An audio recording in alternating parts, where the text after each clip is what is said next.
উপস্থিত আছেন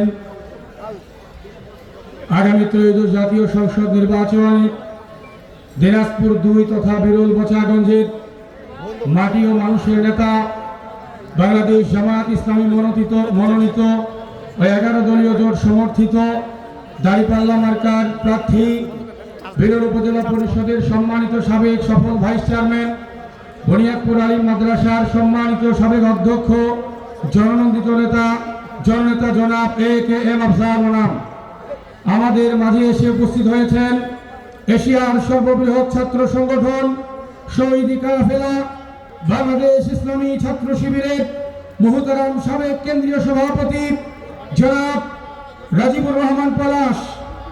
আমাদের আজকের এই নির্বাচনী জনসভায় সভাপতিত্ব করছেন বচাগঞ্জ উপজেলা শাখার সংগ্রামী আমির, বচাগঞ্জ উপজেলা পরিষদের সাবেক সফল ভাইস চেয়ারম্যান জননেতা জনাব মাওলানা আমিনুল ইসলাম। আমাদের মঞ্চে উপস্থিত আছেন দিনাজপুর 2 তথা বিরল বচাগঞ্জ আসনের নির্বাচন পরিচালক জনাব মোহাম্মদ তৈবারি সহ বিভিন্ন পর্যায়ের নেতৃবৃন্দ, আমার সামনে সংগ্রামী জনতা এবং আমার মা ও বোনেরা, সকলের প্রতি সালাম, আসসালামু আলাইকুম রহমতুল্লাহি ওয়া বারাকাতুহু। অন্যান্য ধর্মাবলম্বী যারা আমাদের এখানে এই নির্বাচনী জনসভা শুনছেন, দূর থেকে বসে শুনছেন, সকলের প্রতি রইল আন্তরিক শুভেচ্ছা অভিনন্দন। সংগ্রামী ভাইরা আমার আগে আমার সম্মানিত আমার দায়িত্বশীল বৃন্দ বক্তব্য দিয়েছেন, তাদের পরে বক্তব্য দেওয়া অত্যন্ত বেয়াদবি বলে আমি মনে করি। সম্মানিত ভাইরা আমি শুধু বলতে চাই, এই বাংলাদেশের এক সময় একটা স্লোগান ছিল, ভাগ দে হারামজাদা নইলে মানচিত্র চিবিয়ে খাবো, ঠিক কিনা বলেন? আর এই সময়ের বর্তমান বাংলাদেশের স্লোগান হলো, নিরাপত্তা দে হারামজাদা নইলে মানচিত্র চিবিয়ে খাবো। বলতে চাই, আজকে যারাই এই বাংলাদেশে রাজনীতি করবে, আমরা তাদের দায়িত্বহীন কণ্ঠে বলে দিতে চাই, এই বাংলাদেশের মানুষের আর ভাতের অভাব নাই, এই বাংলাদেশের মানুষের অভাব হলো নিরাপত্তা, ঠিক কিনা বলেন? আমরা দেখছি তেমনি একটা সময় এই বাংলাদেশের একটা রাজনৈতিক দলের নেতা আমাদেরকে ফ্যামিলি কার্ড দিয়ে কিনবার চেষ্টা করছে। যে সময় আমার বোনের ইজ্জতের নিরাপত্তা নিশ্চিত করতে পারে নাই, যে সময় আমার প্রাণের কলিজার টুকরো ভাইয়ের জীবনের নিরাপত্তা নিশ্চিত করতে পারে নাই, যে সময় আমার বাবা বিচারের জন্য আজকে আদালতের কাঠগড়ায় প্রতিদিন ঘুরঘুর করে ঘুরছে, এই সময়ে আমাদের প্রয়োজন ছিল আমার বোনের ইজ্জতের নিরাপত্তা নিশ্চিত করা। এই সময় প্রয়োজন ছিল জুলাই যুদ্ধ শরীফ ওসমান হাদির বিচার নিশ্চিত করা। এই সময় প্রয়োজন ছিল চাঁদাবাজ, টেন্ডারবাজ, দুর্নীতিবাজ, দখলদারদের বিচার নিশ্চিত করা। কিন্তু আমরা দেখলাম এই সময়ে তারা আমাদের ফ্যামিলি কার্ড দিয়ে কিনতে চায়। এই উপস্থিত জনগণ, বচাগঞ্জবাসী, আপনাদের কাছে আমার একটা প্রশ্ন, আপনারা বলেন আমাদের জানমালের নিরাপত্তা প্রয়োজন, আমার বোনের ইজ্জতের নিরাপত্তা প্রয়োজন, নাকি আমাদের ফ্যামিলি কার্ডের প্রয়োজন? বলেন আমাদের কিসের প্রয়োজন? যারা বাংলাদেশের মানুষের নিরাপত্তা নিশ্চিত করতে ব্যর্থ হয়েছে, আগামী 12 ফেব্রুয়ারি নির্বাচনে বাংলাদেশের মানুষ তাদেরকে প্রত্যাখ্যান করবে। সংগ্রামী ভাইরা আমি শুধু কয়েকটি তথ্যপত্র তুলে ধরে আমার আলোচনা শেষ করতে চাই। আমরা বলতে চাই, আমাদের এই বাংলাদেশকে এক শ্রেণীর মানুষ বলছে তারা নাকি নিরাপত্তা নিশ্চিত করবে। যারা নিজ দলের কর্মীকে নিরাপত্তা দিতে ব্যর্থ হয়, তাদের কাছে প্রশ্ন, কিভাবে আপনি বাংলাদেশের 18 কোটি মানুষের নিরাপত্তা নিশ্চিত করবেন? যাদের কাছে আমার 9 বছরের বোনাসিয়ার ইজ্জতের নিরাপত্তা পায়নি, ওই রাজনৈতিক দল কিভাবে আমার কোটি কোটি আমার যুব জীবনের ইজ্জতের নিরাপত্তা নিশ্চিত করবে? জাতির কাছে তার উত্তর দিতে হবে। সংগ্রামী ভাইরা আমার, অতএব আমরা বলতে চাই, আমাদের এই তরুণ সমাজ, শিক্ষিত সমাজ, যাদের দিকে আগামীর বাংলাদেশ তাকিয়ে আছে, যাদের বলিষ্ঠ নেতৃত্বে আগামীর বাংলাদেশ নতুন বাংলাদেশ হিসেবে গড়ে উঠবে, আমরা দেখলাম এই বাংলাদেশে অসংখ্য শিক্ষিত বেকার তরুণদের কর্মসংস্থানের ওয়াদা না দিয়ে তারা আমাদেরকে বেকার ভাতা দিতেছে। এই বাংলাদেশের শিক্ষিত তরুণদের সাথে সাথে গ্রেফতারি করেছে। অতএব আমরা বেকার ভাতা চাই না, কর্মসংস্থান চাই। বলেন, আমাদের বেকার ভাতা দরকার না, কর্মসংস্থান দরকার। আমরা বলে দিতে চাই, যারা আমাদেরকে কর্মসংস্থান দিতে ব্যর্থ হয়েছে, বেকার ভাতা দিয়ে শিক্ষিত তরুণদের সাথে উপহাস করেছে, আগামী 12ই ফেব্রুয়ারি এই বাংলাদেশের মানুষ তাদের ঘেরাবে প্রত্যাখ্যান করবে ইনশাআল্লাহ। অতএব আগামী 12ই ফেব্রুয়ারিতে দাঁড়িপাল্লা মার্কার পক্ষে ভোট চেয়ে একেএম আফজল নামের পক্ষে ভোট চেয়ে আমার কথা এখানে শেষ করছি। আসসালামু আলাইকুম রহমতুল্লাহি ওয়া বারাকাতুহু।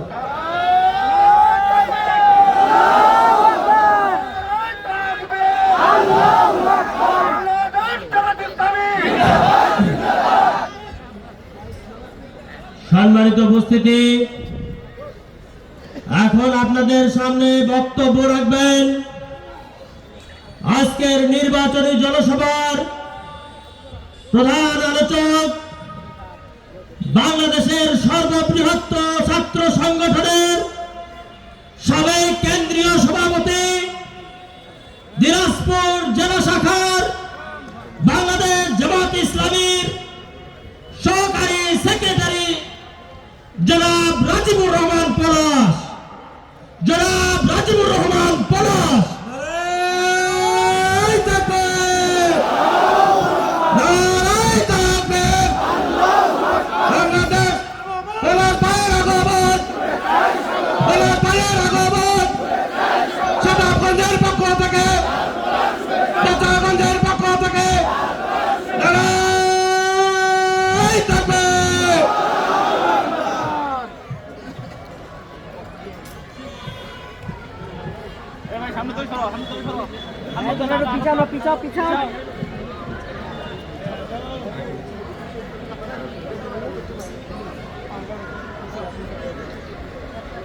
আসসালামু আলাইকুম ওয়া রাহমাতুল্লাহ। আলহামদুলিল্লাহ রাব্বিল আলামিন, আসসালাতু ওয়াসসালামু আলা রাসূলিহিল কারীম ওয়া আলা আলিহি ওয়া আসহাবিহি আজমাইন। ঐতিহাসিক নির্বাচনী জনসমাবেশে উপস্থিত আজকের আয়োজনের মধ্যমণি, বাংলাদেশ জামাত ইসলামী মনোনীত দিনাজপুর 2 সংসদীয় আসনের সম্মানিত সংসদ সদস্য পদপ্রার্থী, বিরল বোচাগঞ্জের মাটি ও মানুষের নেতা, আপনার আমাদের প্রিয় নেতা জননেতা একেএম আফজালুল আনাম, উপস্থিত আজকের আয়োজনের সম্মানিত সভাপতি, সম্মানিত বিশেষ অতিথিবৃন্দ, আমার সামনে উপবিষ্ট সংগ্রামী দেশপ্রেমিক জনতা, আমাদের আজকের এই আয়োজনে উপস্থিত হয়েছেন আমাদের সম্মানিত মা ও বোনেরা, সম্মানিত সাংবাদিকবৃন্দ, সম্মানিত উপস্থিতি। আমরা দীর্ঘ 17 বছর পর নির্বাচন উৎসব মুখর পরিবেশে পালন করতে পারছি। 17 বছর আমাদেরকে ভোট প্রদানের অধিকার থেকে বঞ্চিত করা হয়েছিল। 17 বছর নির্বাচন নামে রাষ্ট্রের কোটি কোটি টাকা খরচ করে তামাশা করা হয়েছিল। আমরা 2000-এর অধিক মানুষের জীবনের কোরবানি, 40,000-এর মতো মানুষের হাত হারানো, পা হারানো, চোখ হারানোর বিপরীতে আজকের এই দিন পেয়েছি। এই ঐতিহাসিক সমাবেশ থেকে আমরা জুলাই শহীদদের স্মরণ করছি, যাদের ত্যাগের কারণে আজকে বাংলাদেশ ফ্যাসিবাদ মুক্ত। আমরা জীবন্ত শহীদদের স্মরণ করছি, যারা ত্যাগের জীবন্ত সাক্ষী হয়ে আমাদের মাঝে বর্তমান। আল্লাহ তাআলা এই 2 শ্রেণীকে সম্মানিত করুন, মর্যাদা দান করুন। সম্মানিত উপস্থিতি, জুলাই বিপ্লব হয়েছিল বৈষম্যহীন বাংলাদেশ বিনির্মাণের স্বপ্ন নিয়ে। আমরা আশাবাদী হয়েছিলাম 5 আগস্ট পরবর্তী নতুন বাংলাদেশে কোনো চাঁদাবাজি থাকবে না। আমরা প্রত্যাশা করেছিলাম নতুন বাংলাদেশে দুর্নীতির অবসান ঘটবে। আমরা প্রত্যাশা করেছিলাম নতুন বাংলাদেশে কোনো রাজনৈতিক সহিংসতা থাকবে না। আমাদের প্রত্যাশা ছিল এদেশের মানুষ আবারও সম্প্রীতির রাজনীতিতে ফিরে যাবে, ভালোবাসার রাজনীতিতে ফিরে যাবে। এদেশের মানুষ স্বাধীনভাবে তাদের অধিকার বুঝে নেবে। কিন্তু হতাশা ভরা কণ্ঠে বলতে হয়, 5 আগস্ট পরবর্তী কথিত বড় দলটি বাংলাদেশের রাজনীতিকে পুরাতন ফ্যাসিবাদী ব্যবস্থায় ফিরিয়ে নিয়ে আসার চেষ্টাই করেছে। আগে চাঁদাবাজি হতো, আগে জেলায় চাঁদাবাজ ছিল, উপজেলায় চাঁদাবাজ ছিল। কথিত এই বড় দলটির চাঁদাবাজ আমরা এখন দেখি গ্রামে গ্রামে। চাঁদার রেট বেড়ে গিয়েছে 5 গুণ 10 গুণ। মানুষ আশা করেছিল তারা সহিংসতার রাজনীতি পরিহার করবে। গত 2 দিন আগে টিআইবির রিপোর্ট প্রকাশ হয়েছে, 5 আগস্ট পরবর্তী 600 রাজনৈতিক সহিংসতার 550 সহিংসতার জন্য দায়ী সেই বড় দলটি। 91% সহিংসতার জন্য দায়ী সেই বড় দলটি। আমরা পৃথিবীর রাজনীতি নিয়ে পড়ালেখা করি, দেখি, রাজনীতির খোঁজ খবর রাখি। পৃথিবীর কোন দেশে আপনি খুঁজে পাবেন না নিজেরা মারামারি করে নিজ দলের কর্মীদেরকে হত্যা করে। মাত্র 1.5 বছরের ব্যবধানে এই দলটি নিজ দলের 2 শতাধিক কর্মীকে হত্যা করেছে। বাংলার মানুষদের কাছে আমরা প্রশ্ন রাখি, যেই দল নিজ দলের কর্মীদের জীবনের নিরাপত্তা দিতে ব্যর্থ, সেই দল কিভাবে বাংলার 18 কোটি মানুষের জীবনের নিরাপত্তা দেবে? আমরা বলতে চাই, পরিবর্তনের যুগে আমরা প্রবেশ করেছি। আমরা যখন আপনাদের থেকেও বহুগুণে শক্তিশালী ফ্যাসিবাদীদেরকে তাড়িয়েছে, আপনাদের নৈরাজ্যের বিপরীতে এদেশের মানুষ তার অবস্থান জানান দেবে ইনশাআল্লাহ। 12 তারিখ ভোট বিপ্লবের মাধ্যমে আরেকটা স্বাধীনতা বাংলাদেশ পাবে ইনশাআল্লাহ। যেই স্বাধীনতার মধ্য দিয়ে পুরানা এবং নয়া 2 ফ্যাসিবাদের অবসান ঘটবে ইনশাআল্লাহ। আমরা সারা দেশ ঘুরছি, পূর্ব থেকে পশ্চিম, উত্তর থেকে দক্ষিণ, সারা দেশে দাঁড়িপাল্লার জোয়ার উঠেছে। মানুষের মুখে মুখে দাঁড়িপাল্লা, মানুষের মুখে মুখে ন্যায় ইনসাফের শাসনের আকাঙ্ক্ষা, মানুষের মুখে মুখে ডাক্তার শফিকুর রহমানকে প্রধানমন্ত্রী হিসেবে পাওয়ার আকাঙ্ক্ষা জেগেছে। আমরা যখন দেখি 5 আগস্টের পরেও তাদের নেতা লন্ডন থেকে বাংলাদেশে আসার সাহস করে না, আমার নেতা মাত্র 1.5 বছরের ব্যবধানে বাংলার সকল প্রান্তে ছুটে গিয়েছেন, মানুষের কথা শুনেছেন, মানুষের ভাষা বোঝার চেষ্টা করেছেন, মানুষের ভাষা বুঝে কল্যাণের রাজনীতি করার চেষ্টা করেছেন এবং মানুষ ডাক্তার শফিকুর রহমানকে গ্রহণ করেছে। আমি ঢাকায় এক লোককে জিজ্ঞেস করলাম, জামাতের দাওয়াত দিলাম, তো দাওয়াত পাওয়ার পর উনি আমাকে জিজ্ঞেস করছেন, এটি কি ডাক্তার শফিকুর রহমানের জামাত? আমি বলছি হ্যাঁ, ডাক্তার শফিকুর রহমানের জামাত। তাহলে আমার নামটা লিখে নেন। ডাক্তার শফিকুর রহমান মানুষের হৃদয়ে প্রবেশ করেছে। আমরা বিশ্বাস করি ডাক্তার শফিকুর রহমান যদি আগামী দিনে বাংলাদেশের প্রধানমন্ত্রীর আসনে বসতে পারে, বিগত 50-55 বছরে যারা এই দেশকে শাসন করেছে তারা এই দেশের মানুষের ভাগ্য পরিবর্তন করতে পারেনি, এই দেশের মানুষকে প্রকৃত নিরাপত্তা দিতে পারেনি, অর্থনৈতিক সমৃদ্ধি দিতে পারেনি।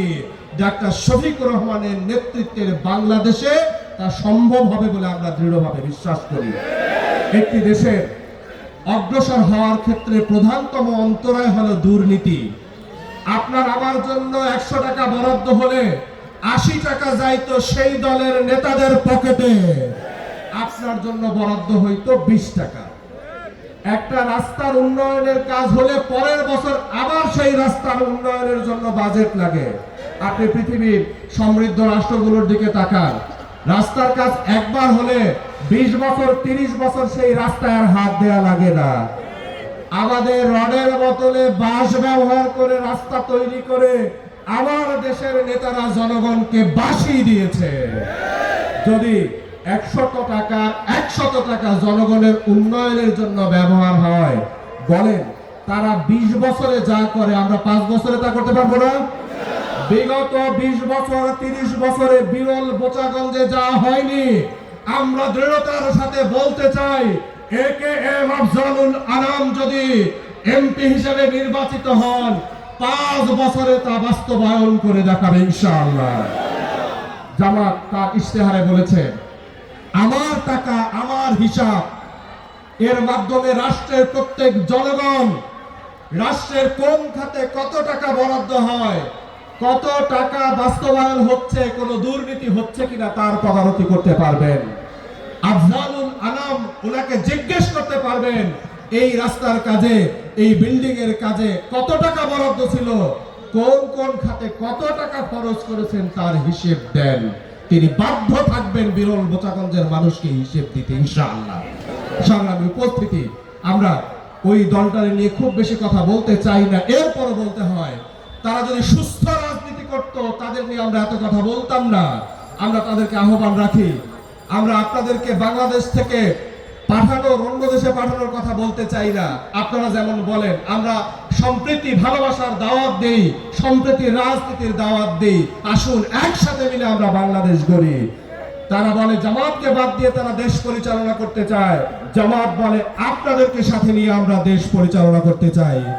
তারা আমার কর্মীদেরকে, আমার দলের কর্মীদেরকে ভয় দেখায়, জামাতকে ভোট দিতে যাওয়া সাধারণ মানুষদেরকে ভোট দেখায়, আমার অমুসলিম ভাই বোনদেরকে ভয় দেখায়। 12 তারিখ নির্বাচনে তারা জয়ী হয়ে আসলে 13 তারিখ তোমাদের খবর আছে। আমরা বলতে চাই 12 তারিখ জামাত নির্বাচিত হয়ে আসবে এবং 13 তারিখ তোমাদের কোনো খবর করবে না ইনশাআল্লাহ। 13 তারিখ আমাদের বিজয় মিছিলে আপনাদের দাওয়াত রইল, সম্মানের সাথে আপনাদেরকে সাথে নিয়ে আমরা বিজয় মিছিল করব। বিজয় মিছিলের সামনের সারিতে আপনাদের দাওয়াত রইল, আমরা আপনাদেরকে সাথে নিয়ে দেশ গড়তে চাই। আপনার বাড়ির পাশের বিএনপি, বাড়ির পাশের অন্য দল আপনারা কি তাড়াই দেবেন? ভিন্ন মত থাকবে না, ভিন্ন দল থাকবে না, সবার জন্য আমরা একটা নিরাপদ বাংলাদেশ গড়তে চাই। ঠিক সবার জন্য না, চাঁদাবাজদের জন্য নিরাপদ বাংলাদেশ হবে না ইনশাআল্লাহ। জামাত ক্ষমতায় আসলে দুর্নীতিবাজদের জন্য নিরাপদ বাংলাদেশ হবে না ইনশাআল্লাহ। সন্ত্রাসীদের অভয় আনন্দ আমার দেশকে হতে দেব না। সংগ্রামে উপস্থিতি, আমরা আমাদের স্বপ্নের কথাগুলো ইশতেহারে বলেছি, রাষ্ট্র নিয়ে আমাদের পলিসি প্রকাশ করেছি, সেখানে অনেক কথা বলেছি। আজকে সময় খুবই কম, বলার সময় নেই। একটি সমাজকে পরিবর্তন করতে হলে, একটি দেশকে উন্নত রাষ্ট্রে পরিণত করতে হলে সেই দেশের যুব শক্তিকে কাজে লাগাতে হয়। যুবকরা হলো একটি সমাজের হৃৎপিণ্ড। যুবকরা যেই দিকে ধাবিত হয় সমাজটা সেই দিকে ধাবিত হয়। যুবকরা অন্যায়ের পথে ধাবিত হলে, জাহিলিয়াতের পথে ধাবিত হলে সমাজে ন্যায় প্রতিষ্ঠিত থাকতে পারে না।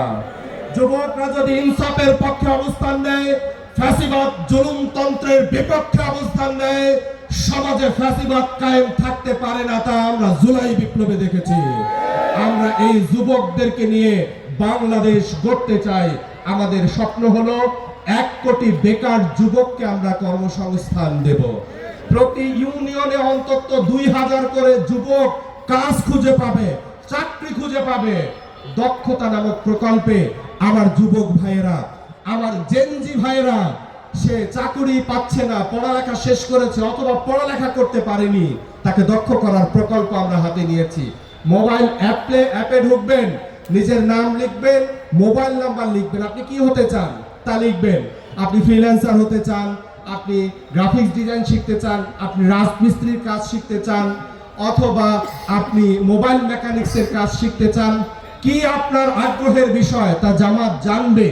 ধরুন বিরল বোচাগঞ্জে আমার 500 ভাই 300 ভাই লিখেছে, তারা মোবাইল মেকানিক্সের কাজ শিখবে। এই 300 যুবককে ডেকে প্রশিক্ষিত করে সার্টিফিকেট হাতে ধরিয়ে কর্মসংস্থানের ব্যবস্থা করার দায়িত্ব থাকবে AKM আফজালুল আনামের। আমরা বলছি আমাদের মা বোনদের জন্য আমাদের প্রকল্পের নাম আমার আয়ের সংসার। তাদের প্রচারে দেখবেন তারা আমাদেরকে নারী বিদ্বেষী হিসেবে প্রচার করার চেষ্টা করে। নানা অপপ্রচার, আমির জামাতের আইডি হ্যাক করে তারা আমাদেরকে বাংলার মানুষের সামনে নারী বিদ্বেষী হিসেবে উপস্থাপন করার চেষ্টা করে, কিন্তু নারীদের সম্মান মর্যাদা সমুন্নত করার ক্ষেত্রে জামাত অপেক্ষা অন্য কোন দল এই দেশ রাষ্ট্রে ভূমিকা পালন করেছে বলে আমরা মনে করি না। আমার মা বোনদের নিয়ে আমাদের প্রকল্পের নাম আমার আয়ের সংসার। আমার সাথে একবার বলেন সবাই, আমার আয়ের সংসার। আমার যে মা বোনেরা এসেছেন, যারা আসেন নাই, সবার কাছে পৌঁছে দেবেন। আমার যে মা বোনেরা তাদের সংসারে অবদান রাখতে চায়, সম্মান মর্যাদার সাথে তাদের পেশা সুনিশ্চিত করা হবে। যারা ঘরে বসে আয় করতে চায়, ঘরে বসে আয় করার ব্যবস্থা করে দেওয়া হবে। সেলাই মেশিন দেওয়া হবে, সেলাইয়ের কাজ শেখানো হবে, হ্যান্ডিক্রাফট হস্তশিল্পের কাজ শেখানো হবে। আবার যে মা বোন ঘরের বাইরে যেতে চায়, ঘরের বাইরে মর্যাদার সাথে আবার সেই মা বোনদের কাজের ব্যবস্থা করে দেওয়া হবে। সংগ্রামী উপস্থিতি, আমরা আমাদের যুবক ভাইদের জন্য বলেছি, বোনদের জন্য বলেছি, আমরা এদেশে সিনিয়র সিটিজেনদের জন্য বিশেষ মর্যাদার কোনো ব্যবস্থা নেই। আমরা বলছি জামাত ক্ষমতায় আসলে ষাটোর্ধ্ব প্রত্যেক ব্যক্তির চিকিৎসার দায়িত্ব নেবে রাষ্ট্র। শিশু মৃত্যুর হার এদেশে বেশি, 0 থেকে 5 বছর বয়সী সকল শিশুর চিকিৎসার দায়িত্ব নেবে রাষ্ট্র। ইনশাআল্লাহ আপনারা আমাদের ম্যানিফেস্টো দেখবেন, আমরা আমাদের স্বপ্নের দেশ বিনির্মাণের স্বপ্নের কথাগুলো উপস্থাপন করেছি। জামাতকে যদি আপনারা সমর্থন দিয়ে নির্বাচিত করেন, প্রথম দিন থেকে এর সুফল ভোগ করবেন ইনশাআল্লাহ। আমাদের অবস্থান হায়ের পক্ষে। বলুন, আমাদের অবস্থান, আমাদের অবস্থান, আমাদের অবস্থান হায়ের পক্ষে। হ্যাঁ মানে পরিবারতন্ত্রের খতম হবে, 10 বছরের বেশি কেউ প্রধানমন্ত্রী থাকতে পারবে না, ফ্যামিলি কোটায় প্রধানমন্ত্রী হতে পারবে না। যদি হায় আমরা সমর্থন দেই, রাষ্ট্র একটা ভারসাম্য খুঁজে পাবে, বিরোধী দল থেকে স্পিকার হবে, পিআর বাস্তবায়ন হবে। হাকে জয়যুক্ত করার জন্য ভোট আমাদের দুইটা, একটা মার্কা দাঁড়িপাল্লা, আর একটা হা। আপনার আমার মার্কা, আপনার আমার মার্কা, আপনার আমার প্রার্থী আফজালুল আনাম, আপনার আমার প্রার্থী আফজালুল আনাম। আমাদের অবস্থান হায়ের পক্ষে ইনশাআল্লাহ। সকলকে ধন্যবাদ জানিয়ে আমার সংক্ষিপ্ত বক্তব্য শেষ করছি। আসসালামু আলাইকুম ওয়া রাহমাতুল্লাহি ওয়া বারাকাতুহু।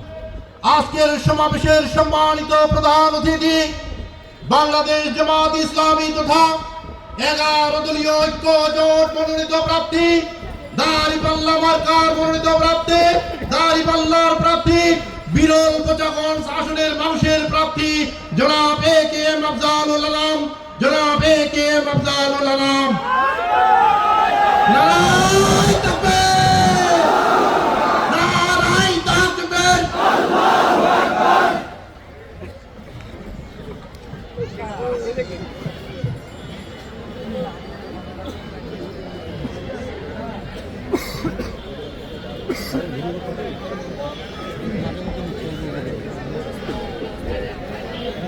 আলহামদুলিল্লাহ রাব্বিল আলামিন, ওয়াসসালাতু ওয়াসসালামু আলা সাইয়্যিদিল মুরসালিন ওয়া আলা আলিহি ওয়া আসহাবিহি আজমাইন।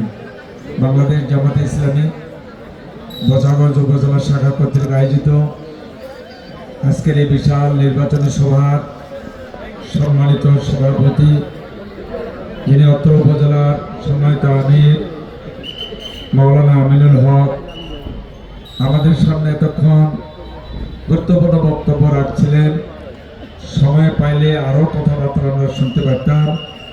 যিনি বাংলাদেশ ইসলামী ছাত্র শিবিরের কেন্দ্রীয় সম্মানিত সভাপতি সাবেক রাজিবুর রহমান পলাশ ভাই এবং দিনাজপুর জেলা সংগঠনের কেন্দ্রীয় কর্মপরিষদ সদস্য, অ্যাসিস্ট্যান্ট সেক্রেটারি, আরও অন্যান্য 11 দলীয় জোটের নেতৃবৃন্দ সহ অন্যান্য নেতৃবৃন্দ, আমার সামনে বিশাল এই জনসভার শ্রোতা মণ্ডলী, আসসালামু আলাইকুম ওয়া রাহমাতুল্লাহি ওয়া বারাকাতুহু।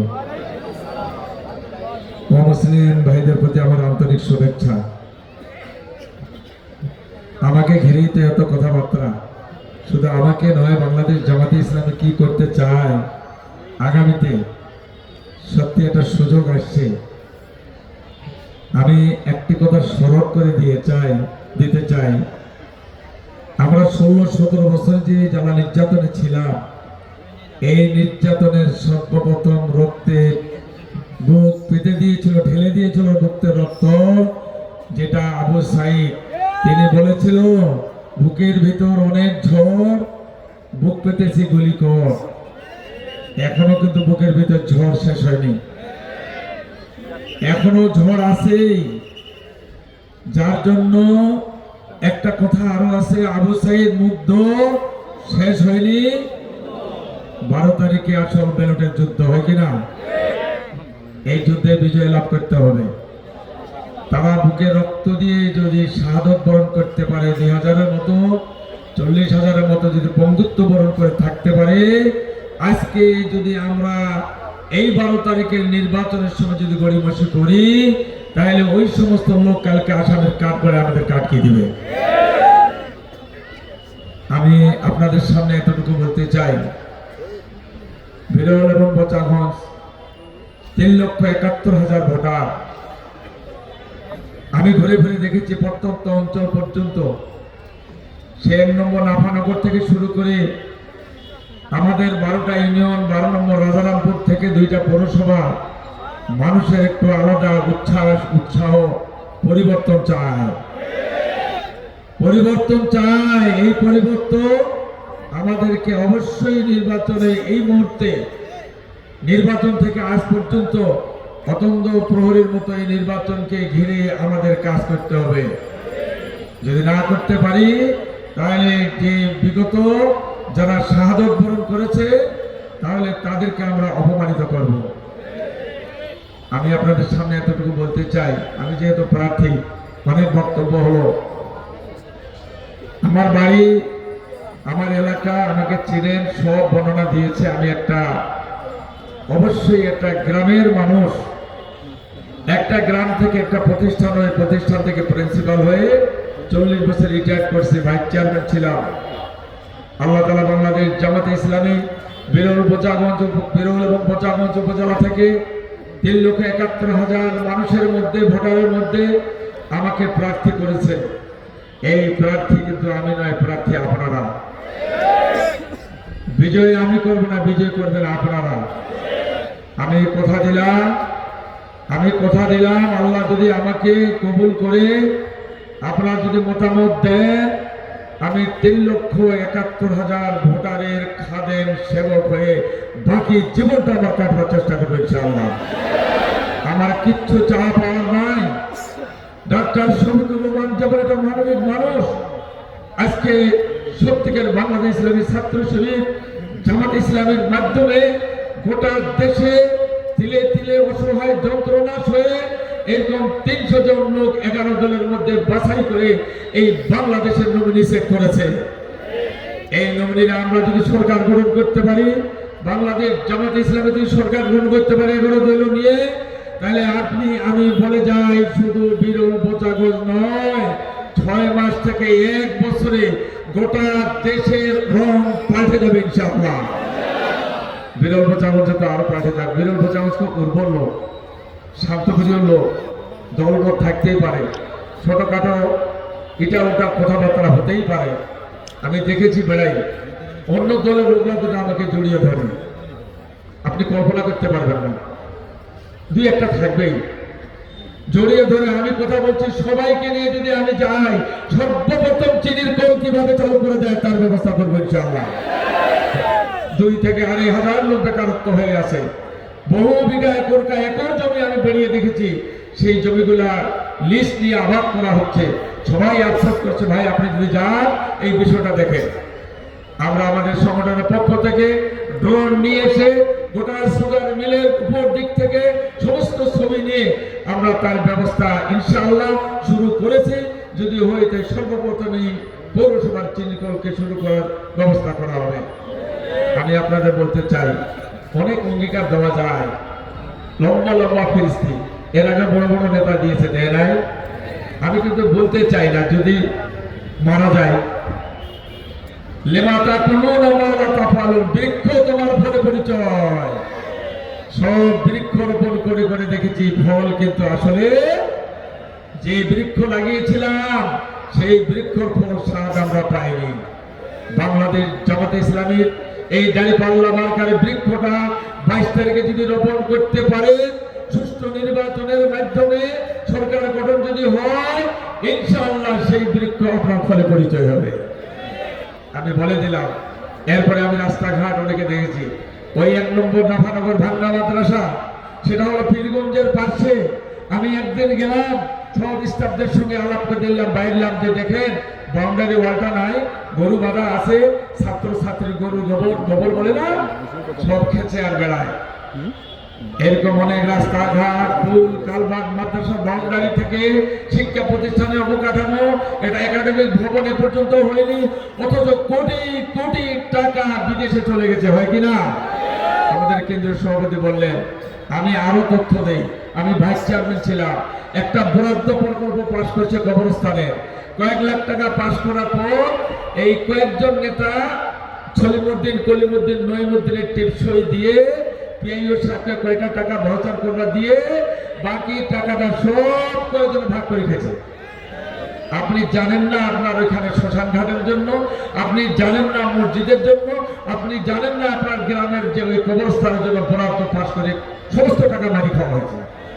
আমি এক মুহূর্ত মিথ্যা কথা বলিনি। আমাকে বলতে, ভাই কি করবো, পারা যায় না, সব আমারে লোক, সব আমারে কর্মী, আমি যদি না ব্রাশ করি তাহলে আমি চেয়ারম্যানই থাকি না।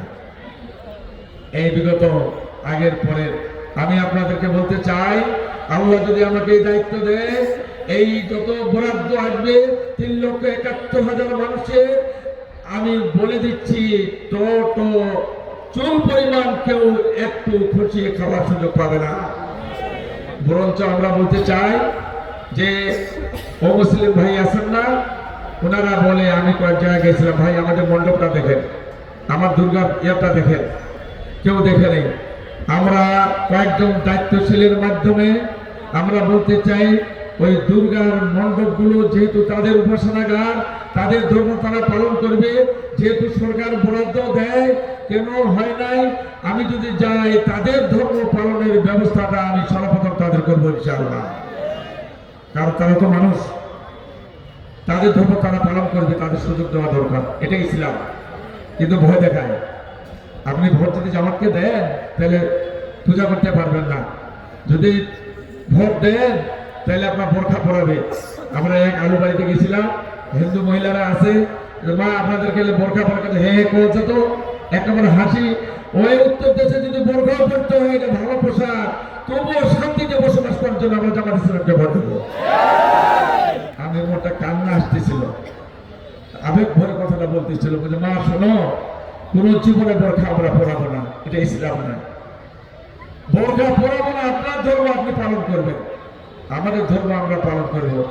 আমি মা বোনদের কাছে বলতে চাই, অনেক কথা ছিল, যুবকদের বিষয়টা আমি সবচেয়ে বেশি ব্যথিত, এত ব্যথিত। সোনার মতো চেহারা, সুন্দর চেহারা, দৌড়ে দৌড়ে আমার ছবিটা, আমার বুড়ার লোকের ছবিটা দেখে দৌড়ে আসে, আমার কলাকলি করে বুকে জড়ে নিয়ে চিন্তা করি, কিছুদিন পরে ওরা নিশা নিয়ে বেড়াবে, মদ খেয়ে বেড়াবে, মারা কাঁদবে, এই ছেলেটার মানুষ হলো না। একদিন তার বাপ বিরোধ থানাতে নিয়ে এসে পুলিশ ইউনোকে বলছে, স্যার আমার এই ছেলেটাকে এইবার যদি জেলখানা দেন আর যেন জীবনে ফিরে না আসে। কেন? এটা একবার জেলখানা যে ফিরে আসে, ওর মায়ের কাছে যে টাকা না পায়, মারতে মারতে তার মাকে অসুস্থ করে দিয়েছে। এরপরে চুলা, হাড়ি, ডেক্সি কয় না, সব ভাঙ্গে চুরমার করে দিয়েছে। আমি পুলিশ ধরে আপনার কাছে দিলাম, স্যার আপনি এরপরে আর ঢুকলে যেন না বাইর হয়। তাহলে কত জ্বালা যন্ত্রণা। আমার মায়েরা আমি দেখেছি, আমি গাড়ি নিয়ে যাচ্ছি, আগের দিকে কয়েকটা গাড়িগুলো, পিছনে আমাদের বাইক গুলো, রাস্তার ধারে ধারে মহিলাগুলো আবেগ পরে করছে বাইক মার্কাটা, আমাদের দাড়িপাল্লা মার্কাটা দেখবো, আমাকে বাইক মার্কা বেশি চিনে, দাড়িপাল্লাটা দেখবো, কয়েকজন মহিলা ওজনে কাটতেছে, বা আমরা এবার দাড়িপাল্লায় ভোট দেবো, কিন্তু যুবককে দেখে মদ জোয়া যেন সমাজ থেকে দূর হয়ে যায়। আঘাত ধরে কথা বললে হয়, মা বোনদেরকে বলি, কলিজার টুকরা ছোট ছোট মানুষগুলো আপনারা পালন করে, পেটের ভিতরে যত কষ্ট করে, তারপর 7-8 বছর ধরে কত যন্ত্রণা করে তাদের মানুষ করে, 10-15-20 বছর হওয়ার পর স্কুল, কলেজ, ইউনিভার্সিটিতে যাওয়ার পর ব্যাগে ট্যাবলেট পাওয়া যায়, এই রমরমা ব্যবসা আমরা নেতৃবৃন্দরা ধরিয়ে দিয়েছি। তো যা করো করো, নির্বাচনের সময় আমার সঙ্গে থাকো। তুমি থানায় যাবে, হেন করে ছুটিয়ে নিব, এটা হয় কিনা? আমি আপনাদেরকে আবেদন জানাচ্ছি, মা বোনরা আমাকে 80% ভোট দিল, আমি বলে গেলাম 80% ভোট দিবে। আমার যেটুকু দেখেছি, তার পুরুষরা, তার স্বামীরা যদি অন্য দলও ভোট দেয়, আমাকে স্পষ্ট বলেছে, ভাই আমি তো এই দলটা করি, আমি যে কি করব জানি না, দলের নেতৃবৃন্দ পর্যায়ে আছি, আমার স্ত্রী আপনার ভোট দিয়ে দিছে। আল্লাহ কসম করে বলতেছি, মাদ্রাসা পরে কি যে আপনার পাইছে সাথ, আপনাকে ভোট দিচ্ছে। আমার সঙ্গে আল্লাহ আল্লাহ রাসূলের ভালোবাসা পেয়ে তারা ইনসাফপূর্ণ একটা দেশ দেখতে চায়, সবাই চায়। আমি অনুরোধ করবো, শেষ কথা, এখানে সব ভোট যে আমাকে দাঁড়িপাল্লা দেবে তা নয়। কিছু লোক অন্য দল শুনতে আসছে, ভাই হাত ধরে বলতেছি, পা ধরে বলতেছি, যা করেছি করেছি অতীত, ভুলে যায়। নির্বাচন এই রাজনীতির কারণে হতেই পারে দল করছি, একটু ভেবে দেখেন কার নেতৃবৃন্দ কি করতে চায়। যদি সত্যিকার এই দেশ ইনসাফপূর্ণ দেশ, মানবিক দেশ, ডাক্তার শফিকুর রহমানের যে কথা এবং কাজ, তার অনুসারে যদি গোটা দেশ একটা দেশ উপহার দিতে পারে, মানবিক দেশ, তাহলে এখনো চিন্তা করেন, এখনো সময় আছে। আসুন আমরা যেন সবাই মিলে, সব লোক মিলে, সব ধর্মের লোক মিলে, সব দলের লোক মিলে একটা আগামী 12 তারিখে অবশ্যই ইনসাফপূর্ণ সমাজ ব্যবস্থা পরিচালনার জন্য দাঁড়িপাল্লায় ভোটটা দেওয়ার জন্য উদ্যন্ত আহ্বান জানাচ্ছি। আমাকে ভোট দেবেন না, আমাকে ভোট দেবেন না। আমাকে ভোট দেওয়ার মানে হলো উপরজনের খুশি করার জন্য, কারণ আমরা আল্লাহর হুকুম চালাচ্ছি, যেহেতু ইনসাফপূর্ণ সমাজ ব্যবস্থা পরিচালিত করবো ইনশাআল্লাহ। আমি আপনাদেরকে আরেকটু বলতে চাই যে ভোটের দিনে কিন্তু ভোট দিয়ে আসা যাবে না, এটা সব দলে বলে। এই ভোটটা আমানত দেওয়ার পর আমার ভোটটা যেন কেউ শকুনের মতো কেউ ছিনিয়ে না নিয়ে যায়, এটা চাইবে। এই জন্য আমি বলতে চাই, আমাদের ওই ভোটগুলা, আমানতগুলা রক্ষা করার জন্য, এই রক্ষা করার জন্য ভোটের রেজাল্ট গণনা হওয়ার পর রেজাল্ট নিয়ে আমরা বাড়ি ফিরবো ইনশাআল্লাহ। আর যদি আমাদেরকে আমাদের ভোট কেউ চুরি করে, তাহলে প্রতিহত করব। আমাদের আমির জামাত বলছে ভোট চুরি করবো না, চুরি করতে দেব না, ভোটে বিশৃঙ্খলা করতে দেব না, আমরা বিশৃঙ্খলা করব না। আমি আপনাদেরকে ভালো বলতে চাই এতটুকু যে কিছু কিছু মৃদু মৃদু অল্প হালকা পাতলা কিছু ধমক দিচ্ছে, আমি দেখছি। আমি এটাকে ভয় করি না। আমরা এই ভয় যদি কেউ দেখায়, আমি বলে দিয়েছি এবারকার কিন্তু নির্বাচন কমিশন তৎপর, সিসি ক্যামেরা থাকবে, বডি ক্যামেরা থাকবে। আপনারা সাবধান, যদি ভয় দেখায় বাইরে তার তালিকা করেন, তাদের লিস্ট করেন, আমরা সত্যি তাদের ব্যবস্থা নিব না। ওই ভাইদেরকে বলতে চাই, আপনি কোন দেশে বাস করতে চান? ভয় দেখিয়ে ভোট নিয়ে আবার ওই আগের রাজ্য নিয়ে আসতে চান, এটা আমরা চাই না। এজন্য আসুন, যেহেতু নামাজের পূর্ব সময়, আমি আপনাদের কাছে দোয়া চাচ্ছি। অনেক কথা ছিল, সময় কম। এই দোয়াটা সত্যিকার অর্থে আল্লাহ যদি আমাকে কবুল করায়, আমি আগেই বলছি, আবারও বলছি, আল্লাহ তুমি এই দায়িত্ব পালন করার জন্য শেষ জীবনটা, বিরল বোচাগঞ্জের যত উন্নয়ন আসবে, যত কল্যাণকর কাজ, আমি সবাইকে নিয়ে আমার জীবন দিয়ে যেন কাজ করাতে তৌফিক দান করো। আর অঙ্গীকার দিলাম, হিন্দু, মুসলমান, বৌদ্ধ, খ্রিস্টান, সবাই আল্লাহর সৃষ্টি মানুষ, সবাই যেন শান্তিতে বসবাস করতে পারি, এই উদ্যন্ত আহ্বান জানিয়ে এই দায়িত্ব পালন করার জন্য আপনাদের কাছে দোয়া চেয়ে আমি আমার কথা এখানে শেষ করছি। আসসালামু আলাইকুম ওয়া রাহমাতুল্লাহি ওয়া বারাকাতুহু।